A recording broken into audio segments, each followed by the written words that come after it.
It is not a question if you get hypnotized daily, but with what. As children, we absorb words and ideas like sponges. At that stage, the brain functions differently. It spends much of its time in what scientists call the theta brainwave state, a deeply relaxed and highly suggestible condition, similar to what adults experience when they are half asleep or deeply absorbed.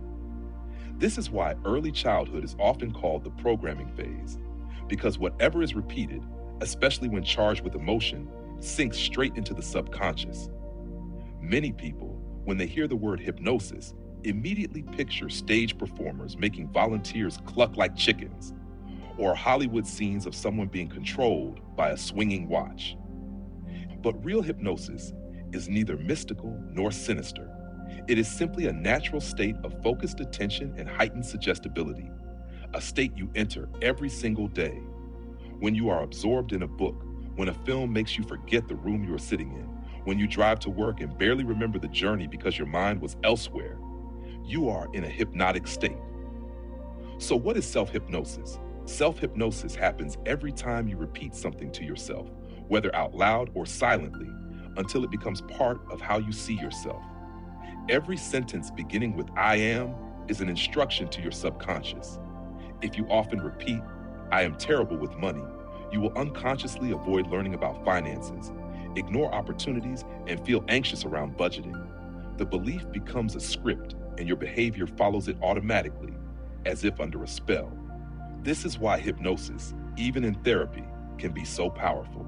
It bypasses the critical, analytical part of the mind and speaks directly to the part that governs habits and automatic responses. But you don't need a therapist with a soothing voice to hypnotize you.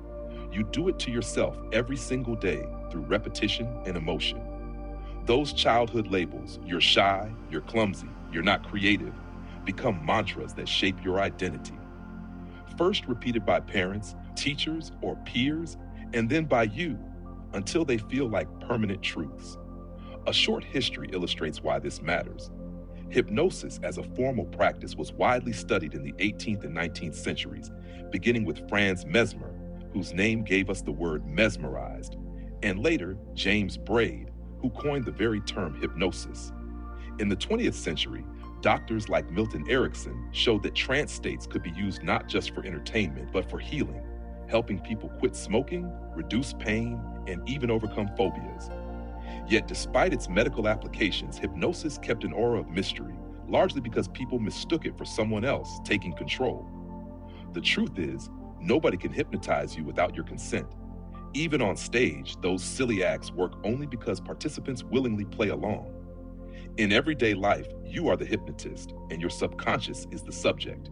Every time you repeat a phrase, dwell on a memory, or replay an emotional thought, you are reinforcing a suggestion to yourself. Over weeks and years, those suggestions harden into what we call identity. This is why changing your language changes your life. Replace I am terrible with money with I am learning to master money, and repeat it sincerely, and you will begin to feel a shift. At first, it may seem false because it is unfamiliar, but that is exactly how new programming begins, just as the old programming once began, through repetition. Over time, your behavior and even your perception align with the new belief.